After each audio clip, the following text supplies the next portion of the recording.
शुरुआत में हम ईडन नाम के एक लड़के को देखते हैं जो अपने अपार्टमेंट में सो रहा होता है। तभी उसकी आंख एक अजीब सी आवाज से खुलती है जिसे सुनकर ईडन बहुत ज्यादा घबरा जाता है और वो सीधा जाकर दरवाजे में बने एक छोटे से होल से बाहर देखने लगता है, लेकिन बाहर कोई भी नहीं होता।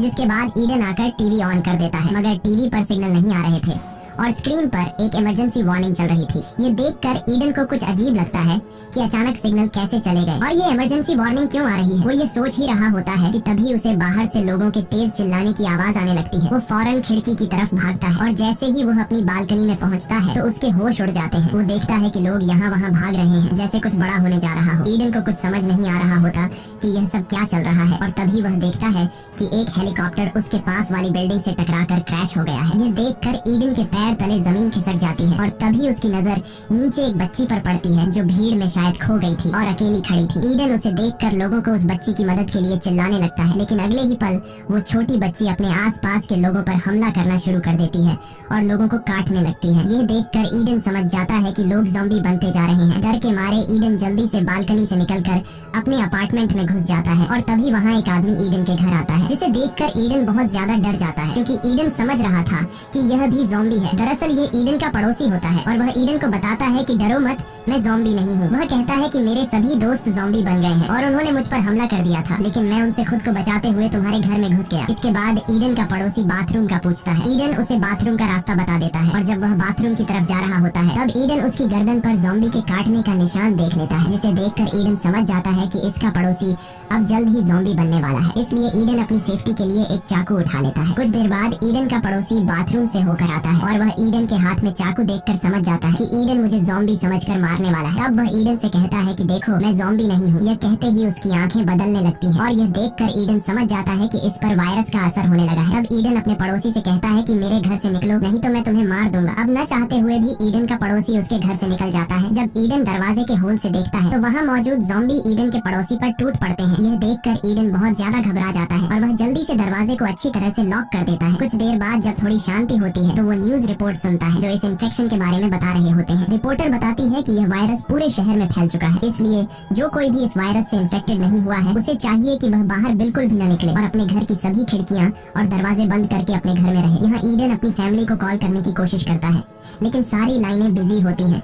जब वह अपनी मैसेज बॉक्स चेक करता है तो उसे अपने पेरेंट्स के कुछ मैसेज मिलते हैं। ईडन के पेरेंट्स ने मैसेज में लिखा था कि पूरे शहर में ज़ॉम्बी फैल चुके हैं, जिस वजह से हमें तुम्हारे पास आने में टाइम लगेगा, इसलिए तुम घर से बाहर बिल्कुल भी मत निकलना और हमारा इंतजार करना। इस तरह से शाम हो जाती है। ईडन अपनी बालकनी में बैठकर बाहर का नजारा देखने लगता है। बाहर पूरा शहर वीरान हो चुका था और हर जगह आग लगी हुई थी। ये सब देखकर ईडन पूरी तरह से टूट जाता है और वो सोचने लगता है कि इस तरह के हालात में आखिर वो अकेले कैसे जिंदा रहेगा। अब ईडन इन मुश्किल हालात में सरवाइव करने के लिए वो अपने पूरे अपार्टमेंट में छोटे छोटे मोटिवेशनल नोट्स लगा देता है ताकि इन नोट्स को देखकर उसे हिम्मत मिलती रहे और वो मिरर पर डे 1 लिख देता है। ईडन को पता चल जाता है कि यह ज़ॉम्बी वायरस कई महीनों तक भी चल सकता है, इसलिए वह इन मुश्किल हालात में घर में अपने लिए एक सेफ जगह बना लेता है ताकि वो हर आने वाले खतरे के लिए तैयार रहे।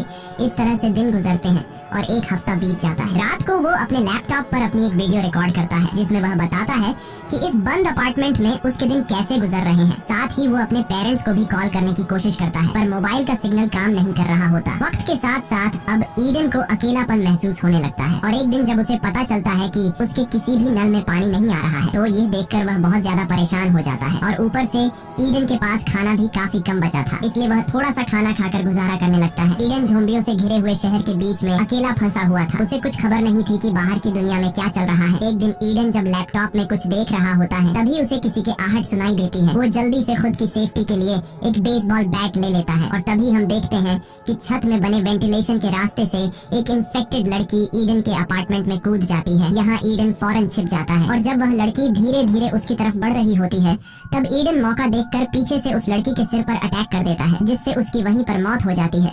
जिसके बाद ईडन जल्दी से जाकर एक सर्फ बोर्ड से उस रास्ते को बंद कर देता है ताकि यहाँ से दूसरा कोई ज़ॉम्बी अंदर न आ सके। इस तरह से दिन गुजरते हैं और ईडन जैसे तैसे करके जिंदा रहने की जंग लड़ रहा होता है। एक दिन जब वह अपनी एक और रिकॉर्डिंग कर रहा होता है उसे अपने फोन की घंटी सुनाई देती है। वो जल्दी से फोन उठा लेता है और देखता है कि उसकी माँ का एक वॉइस मैसेज आया है। उसकी माँ बताती है कि हम लोग शहर के काफी करीब आ चुके हैं और कुछ ही घंटों में तुम्हारे पास पहुँचने वाले हैं। इससे पहले कि ईडन की माँ अपनी बात पूरी कर पाती तभी उन्हें कुछ इन्फेक्टेड लोग घेर लेते हैं। ईडन वॉइस मैसेज के आखिरी कुछ सेकंड्स में अपने माँ बाप की चीखें सुनता है और फिर मैसेज बंद हो जाता है। ये सब सुनकर ईडन समझ जाता है कि उसके पेरेंट्स अब मर चुके हैं। ईडन बहुत ज्यादा रोने लगता है क्योंकि अब उसके पास जीने की कोई वजह नहीं थी। वह एक बेसबॉल बैट उठाकर यहाँ से भागने का प्लान बनाता है। घर से बाहर निकलते ही उसे ढेर सारे इन्फेक्टेड लोग दिखाई देते हैं। तभी उसकी नजर अपने पड़ोसी पर पड़ती है जो अभी तक जिंदा था, लेकिन वह बुरी तरह से घायल था, जिस वजह से वह ईडन पर हमला नहीं कर सकता था। इसके बाद ईडन बिल्डिंग से बाहर निकलने का कोई रास्ता ढूंढने की कोशिश करता है, लेकिन उसे कोई रास्ता नहीं मिलता क्योंकि हर एक जगह ज़ॉम्बी खड़े थे, जिसे देखकर ईडन समझ जाता है कि वह इतने सारे इन्फेक्टेड लोगों के बीच यहाँ से नहीं निकल सकता। और अब जैसे ही वह अपने अपार्टमेंट की तरफ जाता है तभी इन्फेक्टेड लोग ईडन पर हमला कर देते हैं, लेकिन ईडन जैसे तैसे करके उनसे खुद को बचाकर अपने अपार्टमेंट में घुस जाता है और फ्रिज को दरवाजे के सामने लाकर दरवाजे को अच्छी तरह से बंद कर देता है ताकि बाहर से कोई भी इन्फेक्टेड दरवाजा तोड़ न सके। अब न चाहते हुए ईडन को फिर से अपने घर में रहना पड़ता है। कई हफ्तों से घर में अकेले रहने की वजह से ईडन पूरी तरह से टूट चुका होता है। ईडन का इन हालात में जीना मुश्किल हो गया था और तभी पूरे शहर की बिजली चली जाती है। ये देखकर ईडन और भी ज्यादा गहरे सदमे में चला जाता है और वह सोचने लगता है कि अब मैं आगे की जिंदगी कैसे गुजारूंगा। न खाने पीने को कुछ है, न सिग्नल और न ही बिजली है। ये सब सोचकर ईडन अपने आप को और ज्यादा अकेला महसूस करने लगता है। इसके बाद ईडन अपनी जिंदगी से तंग आकर अपना लैपटॉप ऑन करता है और उसमें वीडियो रिकॉर्ड करने लगता है। वह कैमरे में देखकर कहता है कि आज वायरस को फैले हुए 42 डेज हो चुके हैं। वह बताता है कि मैंने जिंदा रहने के लिए सब कुछ कर लिया, लेकिन अब मैं और बर्दाश्त नहीं कर सकता। मैंने पिछले 2 दिनों से न खाना खाया है और न ही पानी पिया है। वह कहता है कि इस तरह घुट घुट कर जीने से अच्छा है कि मैं अपनी जान दे दूं। इसके बाद वह पूरे 42 दिन इस मुश्किल हालात में जीने के बाद सब कुछ खत्म करने का फैसला करता है और जैसे ही वह खुद को लटकाने वाला होता है तभी उसकी नजर सामने एक बिल्डिंग पर जाती है जहाँ उसे एक लड़की दिखाई देती है। इतने दिनों बाद लड़की को देखकर ईडन एकदम शॉक रह जाता है और ईडन को जीने की एक नई उम्मीद मिल जाती है, पर तभी उसका पांव चेयर से स्लिप हो जाता है और वो तड़पने लगता है। लकीली रस्सी टूट जाती है और ईडन की जान बच जाती है। उसके बाद ईडन फौरन खिड़की के पास जाकर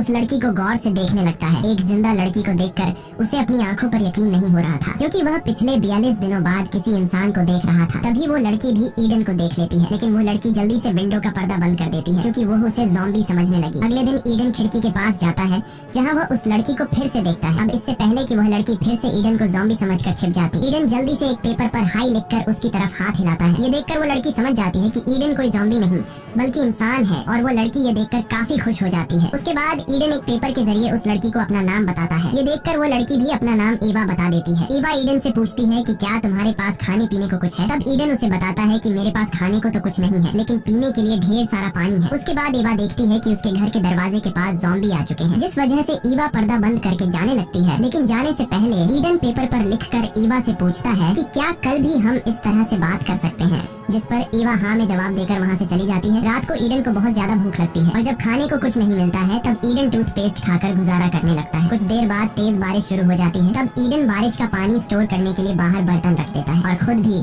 पूरे 42 दिनों बाद बारिश के पानी में नहाने लगता है। 42 दिनों में ईडन की दाढ़ी भी काफी बढ़ चुकी थी, इसलिए वो दाढ़ी को शेप कर देता है। अगले दिन ईडन खुद को एकदम चिकना करके लड़की के सामने आता है। ईवा उसे देखकर ही पसंद करने लगती है। ईडन एक बोल के साथ रस्सी बांधकर ईवा के अपार्टमेंट की तरफ फेंक देता है, जिसे ईवा पकड़ लेती है और उसके बाद ईडन उस रस्सी पर 2 पानी की बोतल बांधकर ईवा की तरफ धकेल देता है, लेकिन वो बोतल सामने की जाली से तेजी से टकरा जाती है, जिसकी आवाज नीचे एक ज़ॉम्बी सुन लेता है और वो ज़ॉम्बी सीधे ईवा के अपार्टमेंट की तरफ चढ़ने लगता है। तब ईडन ज़ॉम्बी को देख लेता है और ईडन उस ज़ॉम्बी का ध्यान भटकाने के लिए एक बोतल उठाकर उस ज़ॉम्बी के सिर पर मारता है, जिससे वो ज़ॉम्बी ईडन को भी देख लेता है और वो ईडन पर काफी गुस्सा हो जाता है। इसके बाद वो ज़ॉम्बी एवा को छोड़कर ईडन को मारने के लिए उसके अपार्टमेंट पर चढ़ने लगता है। तब ईडन जाकर जल्दी से बेसबॉल का बैट उठा लेता है और जैसे ही वो ज़ॉम्बी ईडन के अपार्टमेंट पर चढ़ने ही वाला होता है तब ईडन उससे बेसबॉल के बैट से मारकर खत्म कर देता है। कुछ देर बाद रात हो जाती है और रात को ईडन का भूख से बुरा हाल हो जाता है। अब ईडन और ज्यादा भूख सहन नहीं कर सकता था, इसलिए अब उसे किसी भी हाल में खाने के लिए कुछ ढूंढना होगा। जिसके बाद वह पड़ोसी के घर में जाकर खाना पीना ढूंढने का फैसला करता है और जैसे ही वह अपने अपार्टमेंट से बाहर निकलता है तो उससे सामने अपने पड़ोसी की लाश दिखाई देती है। जिसके बाद ईडन अपने पड़ोसी के पॉकेट चेक करता है तो उसे पड़ोसी की जेब में उसके घर के चाबियों का गुच्छा मिल जाता है और तभी उसे कुछ ज़ॉम्बियों के आने की आवाज सुनाई देती है। अब ईडन बुरी तरह से फंस चुका था, वो उन ज़ॉम्बियों से भाग भी नहीं सकता था, लेकिन यहाँ ईडन समझदारी से काम लेते हुए अपनी पड़ोसी की लाश के साथ लेट जाता है और एक लाश होने का नाटक करता है। ईडन का यह चालाकी काम कर जाता है और सभी ज़ॉम्बी उसके ऊपर से होते हुए आगे निकल जाते हैं। जिसके बाद ईडन धीरे धीरे अपने पड़ोसी के घर के अंदर घुस जाता है। घर के अंदर घुसते ही वह देखता है कि सामने बेड पर एक लड़की लेटी हुई है, लेकिन ईडन उसके करीब जाने से डर रहा होता है, इसलिए ईडन पहले उसके ऊपर हेलमेट गिरा देता है, यह देखने के लिए कि यह लड़की जिंदा है या फिर मर गई है। लेकिन वह लड़की हेलमेट लगने के बाद भी नहीं हिलती, जिसे देखकर ईडन समझ जाता है कि यह लड़की मर चुकी है। उसके बाद ईडन सीधे किचन की तरफ जाता है, जहाँ उसे थोड़ा बहुत खाना मिल जाता है और ईडन जब घर की ओर जांचबीन करने लगता है तब उसे जरूरत का ढेर सारा सामान मिल जाता है, जिससे ईडन एक बोरी में भरकर उठाता है। और जैसे ही ईडन वहाँ से निकलने वाला होता है तभी एक इन्फेक्टेड उस पर हमला कर देता है। अब उससे पहले कि वह इन्फेक्टेड ईडन को काट पाता तभी ईडन एक टेबल लैंप से ज़ॉम्बी के सिर पर वार करता है, लेकिन इस वार से उस ज़ॉम्बी का ज्यादा कुछ बिगड़ नहीं पाता और अब भी वह ईडन पर हमला करने लगता है। तब ईडन आइस एक्स का इस्तेमाल करके उस इन्फेक्टेड को हमेशा के लिए खत्म कर देता है। इसके बाद जब वो बाहर निकलता है तो वो देखता है कि बाहर कई सारे ज़ॉम्बी खड़े हैं, जहाँ ईडन धीरे धीरे उन ज़ॉम्बी से बचते हुए अपने अपार्टमेंट में घुस जाता है। घर आते ही वो जल्दी से अपने कपड़े उतार देता है और अपनी बॉडी को चेक करने लगता है कि कहीं मुझे ज़ॉम्बी ने तो काटा नहीं है, लेकिन उसकी बॉडी पूरी तरह से सेफ थी। ये देखकर ईडन खुश हो जाता है। इसके बाद वो पड़ोसी के घर से लाए बैग को चेक करता है, जिसमें उसे 2 वॉकी टॉकी मिलती है, जिसे देखकर ईडन फैसला कर लेता है कि इनमें से एक वॉकी टॉकी वो ईवा को दे देगा ताकि ईवा मेरे साथ कांटेक्ट कर सके। इसके बाद ईडन अपने कपड़ों से एक रस्सी बनाकर बालकनी से नीचे उतरने लगता है। जैसे ही वो जमीन पर पहुंचता है ईडन चुपचाप आगे बढ़ने की कोशिश करता है। ईडन के आसपास ढेर सारे ज़ॉम्बी खड़े होते हैं। तब ईडन चुपके से एक वॉकी टॉकी ईवा के अपार्टमेंट में फेंक देता है, जिसकी आवाज इन्फेक्टेड लोग सुन लेते हैं और वो इन्फेक्टेड ईडन के पीछे लग जाते हैं। ईडन जल्दी से एक बालकनी पर चढ़कर छिप जाता है। रात का अंधेरा होने की वजह से वो ज़ॉम्बी ईडन को देख नहीं पाते और वहाँ से जाने लगते हैं। इसके बाद ईडन वापस अपने अपार्टमेंट में आ जाता है। अगले दिन ईवा वॉकी टॉकी पर ईडन से बात करने लगती है। ईडन अपने वॉकी टॉकी पर ईवा की आवाज सुनकर काफी खुश हो जाता है। इसके बाद ईडन ईवा से कहता है कि मैंने पिछले 3 दिनों से कुछ भी नहीं खाया है और भूख से मेरा बुरा हाल हो रहा है। तब ईवा भी उसे कहती है कि मैं भी पिछले 2 दिनों से भूखी हूँ। इसके बाद ये दोनों ढेर सारी बातें करते हैं और बातें करते करते रात हो जाती है, जिसके बाद ईवा कहती है कि रात हो गई है और मैं सोने जा रही हूँ। यह कहकर वो ईडन से कांटेक्ट कट कर लेती है। अब यहाँ ईडन से भूख बर्दाश्त नहीं हो रही थी, इसलिए वो खाना ढूंढने के लिए इस बिल्डिंग को एक्सप्लोर करने का फैसला करता है। वो अपने बाथरूम के वेंटिलेशन का रास्ता खोलता है और वेंटिलेशन के रास्ते से घुसकर पड़ोसी के घर में जाने लगता है। आगे बढ़ते हुए उसे एक इन्फेक्टेड की लाश मिलती है, जो शायद ऑक्सीजन की कमी से मर गया था। उसे देखकर ईडन पूरी तरह से डर जाता है, लेकिन फिर वो किसी तरह हिम्मत जुटाकर आगे बढ़ते हुए अपने पड़ोसी के बाथरूम तक पहुंच जाता है। लेकिन जैसे ही वो जमीन पर उतरता है तो उसे खून का एक लंबा निशान दिखाई देता है। उसी निशान को फॉलो करते हुए जब वह सामने लगे पर्दे हटाता है तो वहाँ पर कोई भी नहीं होता। अब ईडन धीरे धीरे आगे बढ़ते हुए पूरे घर की जांच पड़ताल करने लगता है और जब वह किचन पहुँचता है तो वहाँ उसे खाने का काफी सारा सामान मिल जाता है। इसके बाद ईडन ईवा से कांटेक्ट करके उसे बताता है कि मुझे ढेर सारा खाना मिला है। यह सुनकर ईवा गुस्सा हो जाती है और वो ईडन से कहती है कि तुम मुझसे बिना पूछे इस घर में कैसे चले गए, वहाँ तुम्हारी जान को खतरा हो सकता है। ईडन उससे कहता है कि तुम मेरी टेंशन मत लो, यहाँ कोई भी नहीं है। जिसके बाद ईवा ईडन से कहती है कि मैं भी तुम्हारे पास आना चाहती हूँ, लेकिन ईडन उसे समझाता है कि अभी तुम मेरे पास मत आओ, इस तरह तुम खतरे में पड़ सकती हो। मैं जब इस घर से निकलूंगा तब मैं तुम्हें सेफली अपने घर में ले आऊंगा। तब ईवा मान जाती है और ईडन से कहती है कि अपना ख्याल रखना। ईडन को अब खाना मिल चुका था, इसलिए वह वापस अपने अपार्टमेंट में जाने का सोचता है, पर तभी उसकी नजर सामने की दीवार में बने एक बड़े होल पर पड़ती है और जब वह उस सुरंग के करीब जाता है तो वहाँ उसे किसी के आसपास होने का एहसास होता है। ईडन जैसे ही पीछे मुड़ता है तो उसके पीछे एक बूढ़ा आदमी खड़ा होता है, जिसके हाथ में एक नुकीला भाला होता है। ये दोनों एक दूसरे को देखने के बाद समझ जाते हैं कि ये दोनों ज़ॉम्बी नहीं है। जिसके बाद वो बूढ़ा आदमी अपना हथियार नीचे कर लेता है और वो ईडन से पूछता है कि तुम यहाँ क्या कर रहे हो, जिस पर ईडन जवाब देता है कि मैं यहाँ बस खाना ढूंढने के लिए आया था। तब वो ईडन से पूछता है कि तुम वॉकी टॉकी पर किससे बात कर रहे थे। यहाँ ईडन झूठ बोलता है कि मैं अकेले ही खुद को मोटिवेट करने के लिए बात कर रहा था। अब यहाँ वो बूढ़ा आदमी ईडन के साथ काफी अच्छे से पेश आता है और ईडन से कहता है कि तुम जितना चाहो खाना ले सकते हो। यहाँ वो बूढ़ा आदमी ईडन को प्लेट में खाने के लिए कुछ देता है। कई दिनों से भूखा होने की वजह से ईडन भी बिना कुछ सोचे समझे उसे खाने लगता है। कुछ देर बाद वो बूढ़ा आदमी ईडन से कहता है कि अलमारी से मेरे लिए एक बोतल उठा कर दो। लेकिन जैसे ही ईडन बोतल उठाने के लिए मुड़ता है तभी पीछे से वो बूढ़ा आदमी बेसबॉल के बैट से उसके सिर पर वार करता है, जिससे ईडन बेहोश हो जाता है। और कुछ मिनट बाद जब ईडन को होश आता है तो वह खुद को एक इन्फेक्टेड औरत के सामने पाता है, जो एक जंजीर से बंधी हुई होती है। डर के मारे ईडन अब यहाँ से निकलना चाहता था, लेकिन तभी ईडन देखता है कि उसके भी हाथ पैर बंधे हुए हैं। कुछ देर बाद वो बूढ़ा आदमी ईडन के सामने आता है और वो बूढ़ा आदमी ईडन को बताता है कि ये औरत मेरी पत्नी है,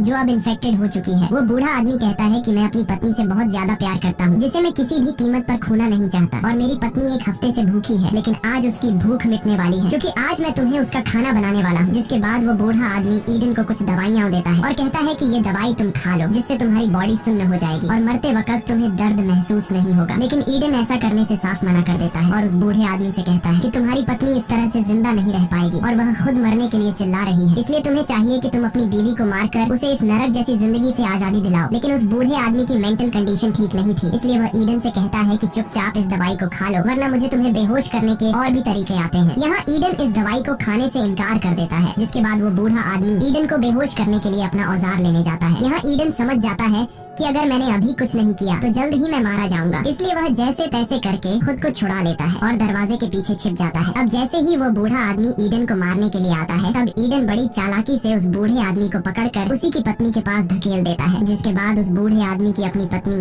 उस पर हमला कर देती है और उसे काटने लगती है। यहाँ ईडन उन दोनों को अंदर छोड़कर कमरे का दरवाजा बंद कर देता है और अपना सामान पैक करके अपने अपार्टमेंट की तरफ निकल पड़ता है। तब एवा वॉकी टॉकी के जरिए उसे बताती है कि मेरे अपार्टमेंट में इन्फेक्टेड लोग घुस चुके हैं। यह सुनकर ईडन जल्दी से एवा को बचाने के लिए उसके अपार्टमेंट की तरफ जाने लगता है। ईडन जब अपने अपार्टमेंट की बालकनी पर जाता है तो उसे सामने एवा दिखाई देती है। वो देखता है कि एवा बालकनी में फंस चुकी है और उसके पास अब निकलने का कोई रास्ता नहीं बचा। अब यहाँ ईडन एवा को बचाने के लिए चादरों से बनी रस्सी का इस्तेमाल करके नीचे उतरने की कोशिश में नीचे गिर जाता है और तभी एक इन्फेक्टेड उस पर हमला करने के लिए उसकी तरफ दौड़ता है। अब ईडन खुद को बचाने के लिए शॉटगन उठाकर उस इन्फेक्टेड को मार देता है, लेकिन गोली की आवाज बिल्डिंग में मौजूद ढेर सारे इन्फेक्टेड लोग सुन लेते हैं और वो इन्फेक्टेड ईडन को मारने के लिए ऊपर बिल्डिंग से कूदने लगते हैं। अब यहाँ ईडन खुद को बचाने के लिए सीधा ईवा के अपार्टमेंट की तरफ दौड़ता है, जहाँ ईवा भी ऊपर से उसके लिए चादरों से बनी एक रस्सी फेंकती है।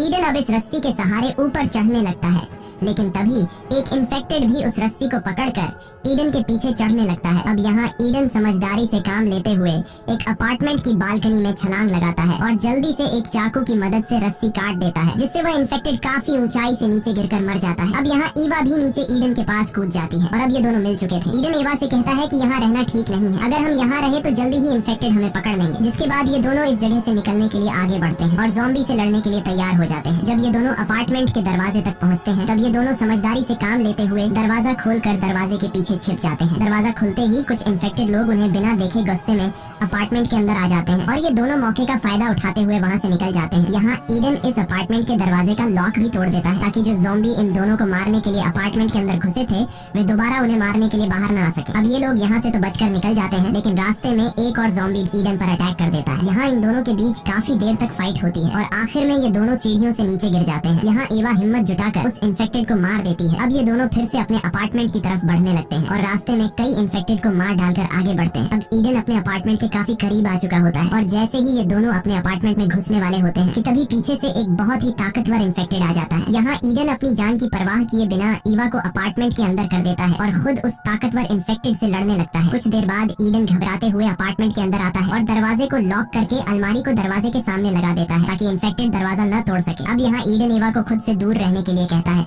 और उसे बेसबॉल का बैट पकड़ाकर कहता है कि मुझे मार डालो क्योंकि मैं इन्फेक्टेड हो चुका हूँ। जल्द ही मैं अपने आप पर कंट्रोल खो दूंगा और मैं नहीं चाहता कि इन्फेक्टेड होने के बाद कहीं मैं तुम्हें नुकसान न पहुँचा दूं, इसलिए तुम्हें मुझे मारना होगा। लेकिन ईवा ऐसा करने से मना कर देती है क्योंकि ईडन ने उसे बचाने के लिए अपनी जान खतरे में डाल दी थी। अब जब ईवा ईडन को मारने से मना कर देती है, तब ईडन बिल्डिंग से कूदकर खुद की जान लेने का फैसला करता है। यहाँ ईडन ईवा से कहता है कि तुम वेंटिलेशन के रास्ते से होते हुए मेरे पड़ोसी के घर चले जाना, जहाँ तुम्हें ढेर सारा खाना मिलेगा। अब यहाँ कूदने से पहले ईडन जब अपनी शर्ट उतारता है और अपनी बॉडी को चेक करने लगता है, तब उसे अपनी बॉडी पर किसी भी तरह का काटने का निशान नजर नहीं आता, यानी कि उसको ज़ॉम्बी ने नहीं काटा था। ये देखकर उसकी खुशी का ठिकाना नहीं रहता। जिसके बाद ये दोनों एक दूसरे को गले लगाते हैं और ये दोनों अब एक साथ मिलकर तब तक इस बिल्डिंग में सरवाइव करने का फैसला करते हैं जब तक ये ज़ॉम्बी वायरस खत्म नहीं हो जाता। मूवी के एंड में हमें टीवी पर दिखाया जाता है कि गवर्नमेंट ने इस वायरस का वैक्सीन ढूंढ लिया है और अब जल्दी ही हालात फिर से नॉर्मल हो जाएंगे। इसी के साथ ये कहानी खत्म हो जाती है। अगर आपको ये वीडियो अच्छी लगी हो तो हमारे चैनल को सब्सक्राइब और वीडियो को लाइक जरूर